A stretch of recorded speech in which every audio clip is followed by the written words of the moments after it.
Gestores, representantes da sociedade civil e de universidades se reuniram no curso de capacitação promovido pelo Fórum Brasileiro de Mudanças Climáticas.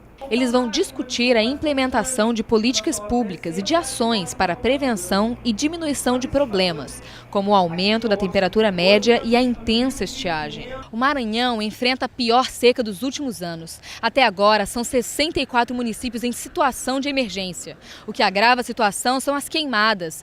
De janeiro a agosto deste ano, foram registrados 8.500 focos de incêndio em todo o estado.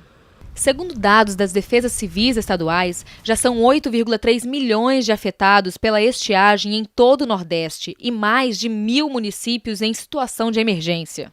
No Maranhão, 30% dos pastos foram queimados e no leste do estado, a falta de chuva já causou a perda de 60% da produção de arroz, milho e soja. Grande parcela da contribuição para os nossos índices de focos de queimadas e calor e queimada verificados este ano são com contribuição da climatologia, do que foi verificado este ano em termos da quantidade de chuva, entre outros fatores climáticos. O centro-sul do Maranhão, climatologicamente, começa a estação de transição da estação seca para chuvosa entre outubro e novembro. Então, pode haver os registros das primeiras chuvas diminuindo essa situação agora, minimizando esse desconforto térmico.